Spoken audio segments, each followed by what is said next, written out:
All right, everybody. The last Tuesday rankings of this first 12-team college football playoff. And it's a big one. It is a big one. A lot going on with these rankings. Anybody who's on, please feel free to throw anything you have in the chat. Would love to just kind of react to questions and comments and everything. Just make this interactive. We got the CFP show up right now. It's only a half hour because we got basketball afterwards. So hopefully they get to this pretty quickly. Two things. There's two things more than any other in this ranking that I am looking for. Where is Ohio State? Is Ohio State ahead of Tennessee?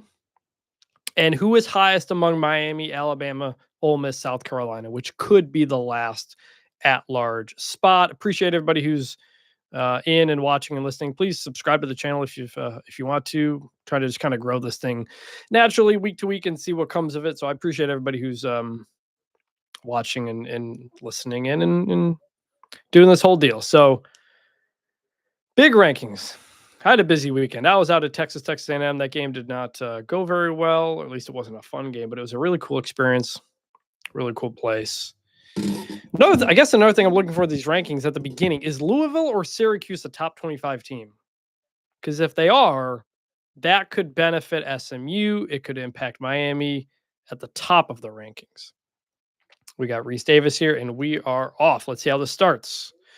Number 25, Memphis. They were not ranked the previous week, 10-2. No problems with that. Number 24, Army, 10-1. Also not ranked the previous week. I think that's fine as well. Number 23, Colorado. Do you think, Jack says, do you think South Carolina deserves to be in? I don't, because they've lost to Ole Miss and Alabama. That's how I look at it, the head-to-head stuff. All right, number 22, Syracuse. That's big. 22 means that's a top 25 loss for Miami. Number 21, Illinois. So at this point, it looks like Louisville's not going to be in the top 25, which means that will not be an additional top 25 win for Miami or Notre Dame or SMU. So that is a notable omission. Number 20, UNLV. They'll play Boise State for the Mountain West Championship. Winner is going to the playoff. Loser, if it's Boise State, Boise probably not hanging on if they lose. Number 19, Missouri. Maybe the most underwhelming 9-3 season we've ever had. Kind of a weird year. Some blowout losses to A&M and Alabama. Beat Vanderbilt, though. Number 18, BYU. The only team to have beaten SMU this year. SMU was changing quarterbacks in that game, or changed quarterbacks in that game, something ACC Commissioner Jim Phillips has made sure to point out in saying that SMU is a different team now. Number 17, Clemson. So there's obviously no at-large hopes for Clemson. They got to win, and they're in. If they don't, they're not. Pretty simple for them. ACC Championship game might be the biggest one of the weekend, if we're being honest. Number 16, Iowa State. I will be at the Big 12 Championship this weekend covering Iowa State versus Arizona State. Winner goes to the playoff. Loser does not. Another one of those situations. Iowa State, by the way, has not won a conference championship since 1912. Could be big. Number 15, Arizona State. So it's going to be number 15 versus number 16. I'm kind of surprised Arizona State's this low. I did have them higher. I think I had Arizona State at 12, I think, because got some good wins. Beat BYU. And one of their losses, the bad loss to Cincinnati, they didn't have quarterback Sam Levitt. So that's a pretty big asterisk on that loss. Gage Rucker, are these your predictions? No, I'm reading them live off of the screen right now. This is what the actual rankings are. Number 15, Arizona State. Number 14, South Carolina. Not surprised. That means Ole Miss and Alabama are still ahead of South Carolina, which I think you have to do. They're all 9-3. They have the same record, and South Carolina lost to both of them. The loss to Ole Miss was lopsided in Columbia. Like, I do think South Carolina is playing as well as anybody in the country right now. I would not want to play them, but you got to count every game. And if they weren't matched up with two teams that they just lost to, then that's what it is. Number 13, Ole Miss. Not a surprise there. C. Hutch says 15 for Arizona means if Boise wins, it'll be very hard for Arizona State to get the 4th seed. You are correct. If Boise wins, top 20 win UNLV, most likely they're getting a first round bye, which is not something I think anybody predicted in the 12-team playoff, especially the first year for the group of 5 to get a first round bye. Number 12, I'm guessing number 12 here is going to be Alabama. Wow, Miami. Miami falls 6 spots after a 1-score loss to a top 25 Syracuse team. Miami goes behind Alabama, which means Miami is out. I mean, at this point, I don't see a way Miami can get in. If SMU loses, I don't think you can put Miami over SMU for SMU playing the better. SMU went undefeated in ACC play. Miami didn't, and SMU's playing the extra game.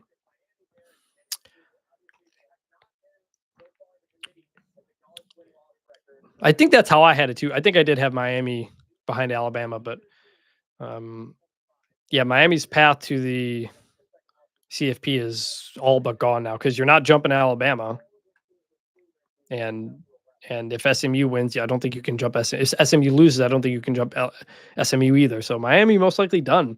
Alabama number 11 officially. That would put them as the last team in if SMU and Boise State win their conference championships. If all the favorites win, Alabama's in the field. They would be the last team.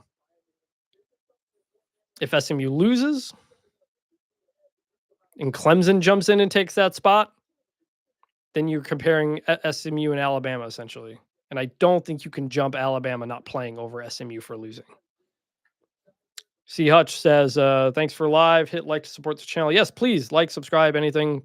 Appreciate it. Takes 2 seconds. Click the button. Just kind of grow this thing organically. So appreciate everybody who's been here. We're getting more and more people every week. I love it. Number 10, Boise State at 11-1. So the argument with SMU is if SMU is in the field and they lose their conference championship game, they shouldn't fall out. That's what Jim Phillips, ACC commissioner, told me. It's a good point. I think I agree with it. But then shouldn't the same apply to Boise State? If UNLV is a top 20 team, if you're in the field and you play an extra game and lose to a top 25, top 20 team, should you fall? Should Boise fall below Alabama as an at-large if that's the case? I don't know. We got number 9, Indiana.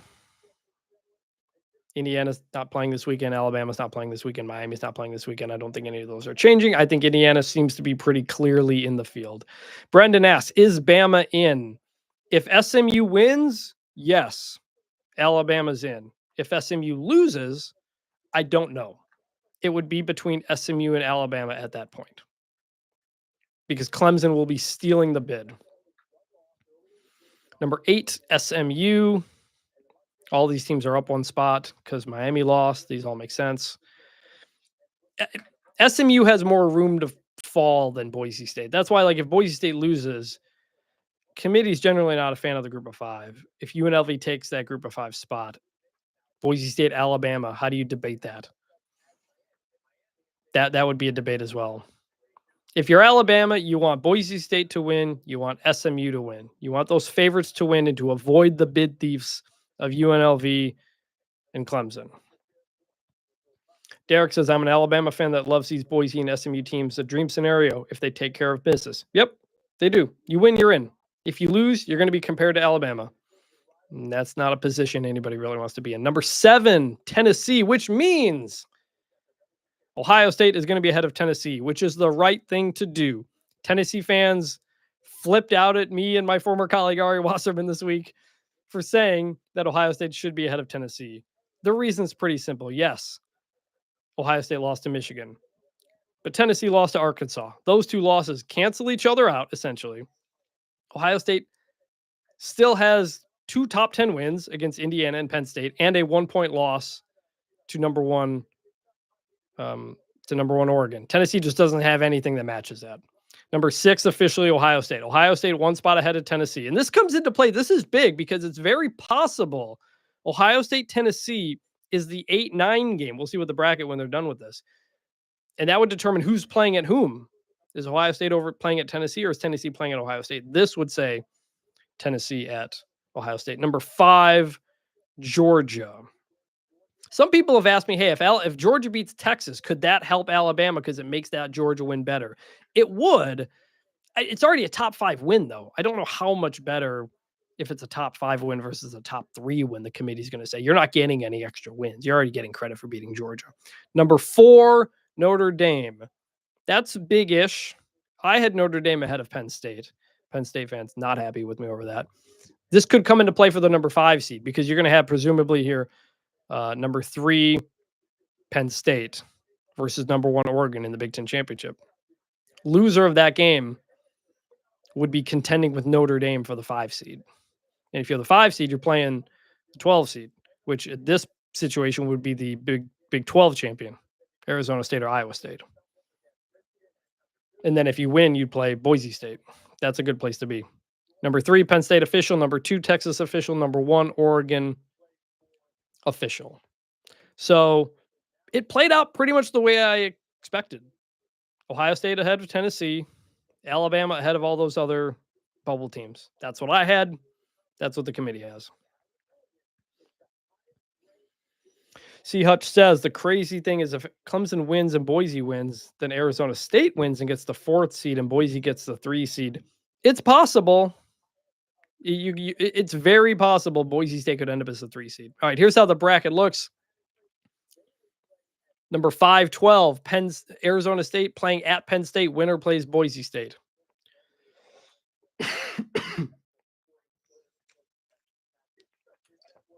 The 8, 9, Tennessee playing at Ohio State. Winner plays number 1 Oregon. 11, 6, Alabama playing at Notre Dame. Winner plays SMU. The 3 seed. 10, 7, Indiana, Georgia. Winner plays number 2 Texas. So I think that might be the exact bracket that I had. Let me pull up my 134 rankings that I did this week.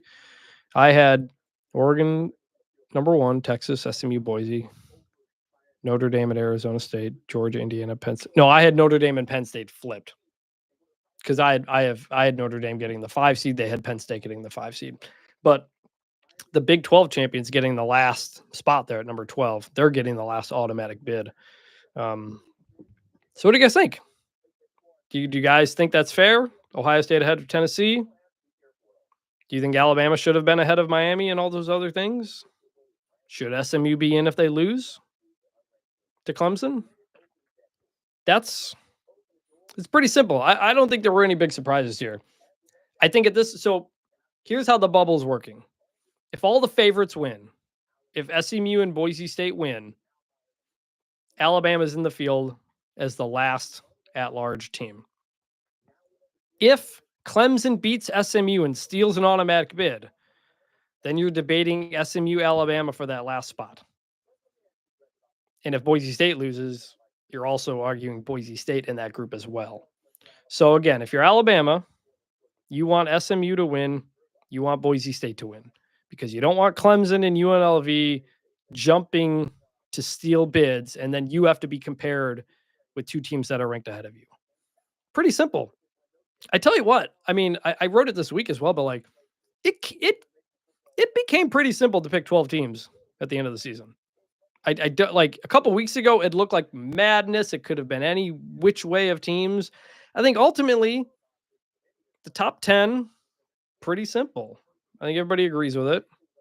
And then you just kind of have that one last spot. I think everybody agrees Indiana's in, Tennessee's in, and so on and so forth. It really just comes down to that one at-large spot, which I think if you're the committee, you couldn't have asked for a better setup. It was always going to be hard to pick the last team, but at that point, pretty much was what it was. C. Hutch says, surprisingly very fair. I think so.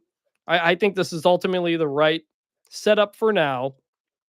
It just brings the question of, if we get conference championship upsets, what is the committee going to do? We don't know. There have been previously teams that lost conference championship games went down. In some cases, they went down quite a bit. Georgia went from number 1 to number 6 last year. The difference is the committee it didn't matter really if you dropped from number 6 to number 9 in the previous way. Like there was no real urgency for the committee to make a real point about teams that lost their championship game if they weren't in the 4-team field. Now there are, because it's a 12-team field. So this ultimately played out the way I expected. But conference championship weekend, man, this is going to be a lot of fun. This is going to be the most interesting, high stakes conference championship weekend we've ever had. Now, I think a lot of people are debating, is it worth having conference championships? The Big Ten and the SEC champions are already in. I'm sorry, both teams, all 4 teams in those 2 games are already in. Is it better for those conferences to not play those games and rest your teams in some way?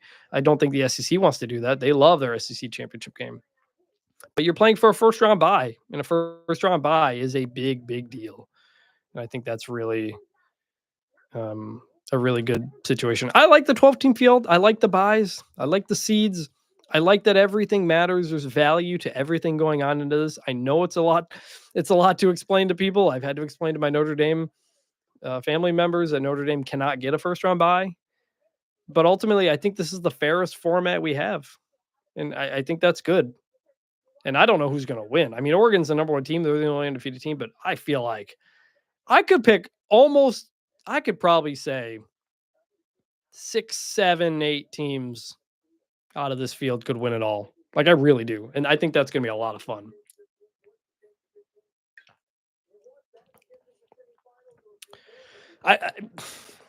It's very possible this 12-team playoff could go as well as it possibly could. And I think so far it has. So pretty simple there. If anybody else has any other questions or any other comments, please comment or put that in. Mr. Cherry Coke says, yeah, Bama is in. Yes, they're in right now. They're in if the favorites win. But if we get some upsets, don't know if Bama's in over SMU. If Clemson wins, I don't know if you can put Alabama over SMU because SMU played the extra game. That's the big question. That is the biggest question, really, is what happens if SMU loses? Jim Phillips, the ACC commissioner, says it's not even a debate. SMU should be in either way, undoubtedly. And it's a fair point. If Alabama doesn't have to play an extra game, why should SMU be penalized for it? That is the real question. So, Mr. Cherry Coke predicting rankings after conference championships. A bunch of numbers. It's kind of hard to read off the screen in the order in which they were put, but you've got SMU winning and Boise State winning, and Alabama getting in as the 11th seed. So yeah, you have it the way it currently is. I think those are the rankings the way they're currently set up too. So you don't see any changes. If all the favorites win, it may not change. It may end up though. I don't know if you can put SMU over. Maybe you could put SMU over Tennessee. Not sure. Well, it doesn't matter because SMU would be getting a bye anyway. So in the bracket, it wouldn't really matter. I do think it's possible the bracket is, if the favorites win, the bracket may already be set. The bracket we have today, if the favorites win, just maybe the final bracket. And I think that would be fair. So a reminder, please like, subscribe, just click that button if you haven't yet. I appreciate everybody who's been here and who's been here the last couple of weeks. Every week we've done this, we've gotten some more people, and I just kind of wanted to get on and talk it out and talk to people and see what other people think. This is the last Tuesday rankings of the season. We got Sunday. I will be at the Big 12 Championship, and then Sunday I'll be here home. We'll be going live, I think, on the Until Saturday podcast. If you have not subscribed to that podcast, the Until Saturday YouTube channel, we will be there. Me, David Ubben, I think Damian Harris as well, and Ralph Russo is going to pop in. So we have a lot of stuff planned for Sunday selection day when that comes in. See who should win the Heisman? Man, this is tough. Heisman ballot voting is open. You can vote now. I do not think anybody who has a vote, I have a vote. I do not think anybody should be writing their ballots in before conference championship games, especially because one of the top 2 people is playing in one of them. Ashton Jeanty is playing in the Mountain West Championship. Travis Hunter is not playing in the Big 12 Championship. I still have Travis Hunter number 1, Ashton Jeanty 2. It's very, very close. Very, very close. Travis Hunter is a top 3 receiver in the country and a top 5 top 10 defensive back. We've never really had that before. Even Charles Woodson, he was an amazing defensive back, but he wasn't nearly the receiver that Travis Hunter is. Derek says both players are deserving, so I don't mind how it goes. Yeah, it's tough. I'm just really glad they'll both be there. I mean, a group of 5 player finishing number 2 in the Heisman, that hasn't happened since. I don't know, you want to go back to Southwest Conference and Andre Ware winning it, or the BYU guy, Ty Detmer winning it at BYU. I mean, that's probably the closest comparison, and that's 30, 40 years ago at this point. So it's not over yet, though. I do think Ashton Genty has a chance. If Ashton Genty playing Friday night, so hopefully he's got everybody watching his game. If he goes for 300 yards, like, he might win it. I really think he might. I just hope not enough voters have put in their ballots already and said, I'm picking Travis Hunter and I'm putting my ballot in now. I really hope that hasn't happened.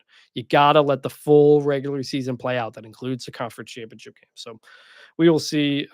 We will see how that goes. So going to wrap it up here. Again, please like, subscribe. Thanks everybody who's been a part of this in the chat and everything. I'll try to do more of this as it goes on. Upload a bunch of YouTube shorts and YouTube video stuff to my channel whenever I'm kind of doing stuff and clips from some other things. So appreciate everybody for listening in, and it'll be a fun weekend. Enjoy conference championship weekend. It is going to be the craziest one we have had in maybe ever, and potentially Sunday could be drama free, or potentially we could have another situation, ACC versus SEC. We will see. But thanks everybody for listening. See you next time.